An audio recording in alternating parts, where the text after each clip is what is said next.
एक राजा था जिसका नाम रामधन था। उनके जीवन में सभी सुख थे। राज्य का कामकाज भी आराम से चल रहा था। राजा के नैतिक गुणों के कारण प्रजा भी बहुत प्रसन्न थी। इतने सुखों के बाद भी राजा दुखी था क्योंकि उसकी कोई संतान नहीं थी। यह गम राजा को अंदर ही अंदर सताता था। प्रजा को भी इस बात का बहुत दैख्य था। वर्षों के बाद राजा की यह मुराद पूरी हुई और उसे एक पुत्र की प्राप्ति हुई। नागरिकों को राजमहल में दावत दी गई। राजा की इस खुशी में प्रजा भी खुश थी। राजकुमार का नाम नंदन सिंह रखा। पूजा पाठ के बाद राजा को संतान प्राप्त हुई थी, इसलिए उसे बड़े लाड़ प्यार से रखा जाता था। लेकिन अति किसी बात की अच्छी नहीं होती। अधिक लाड़ ने नंदन सिंह को बहुत बिगाड़ दिया था। बचपन में तो नंदन की सभी बातें दिल को लुभाती थी, पर बड़े होते होते यही बातें बुरी लगने लगती हैं।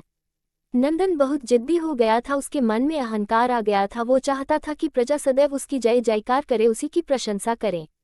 वो खुद को भगवान के समान देखना चाहता था। आयु तो बहुत कम थी, लेकिन अहम कई गुना बढ़ चुका था। नंदन के इस व्यवहार से सभी बहुत दुखी थे। यह एक गंभीर विषय था। नंदन को सही मार्ग पर लाने के लिए गुरुकुल भेज दिया। गुरुकुल के सभी नियमों ने राजकुमार में बहुत से परिवर्तन किए, जिसे राधा गुप्त जी भी समझ रहे थे। एक दिन राधा गुप्त जी ने नंदन को अपने साथ सुबह सवेरे सैर पर चलने को कहा। दोनों सैर पर निकल गए। रास्ते भर बहुत बातें की। गुरुजी ने नंदन से कहा कि तुम बहुत बुद्धिमान हो और तुम में बहुत अधिक ऊर्जा है, जिसका तुम्हें सही दिशा में उपयोग करना चाहिए।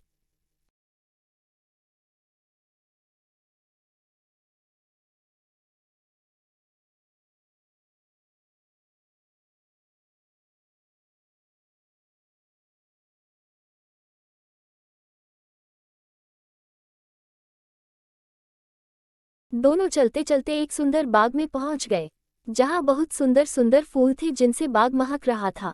गुरुजी ने नंदन को बाग से पूजा के लिए गुलाब के फूल तोड़ने को कहा। नंदन झट से सुंदर सुंदर गुलाब तोड़ लाया और अपने गुरु के सामने रख दिए। अब गुरुजी ने उसे नीम के पत्ते तोड़कर लाने को कहा। नंदन वो भी ले आया।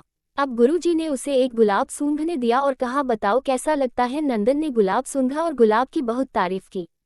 फिर गुरुजी उसे नीम के पत्ते चखकर उसके बारे में कहने को कहा। जैसे ही नंदन ने नीम के पत्ते खाए, उसका मुंह कड़वा हो गया और उसने उसकी बहुत निंदा की। नंदन की यह दशा देख गुरुजी मुस्कुरा रहे थे। पानी पीने के बाद नंदन को राहत मिली। फिर उसने गुरुजी से हंसने का कारण पूछा।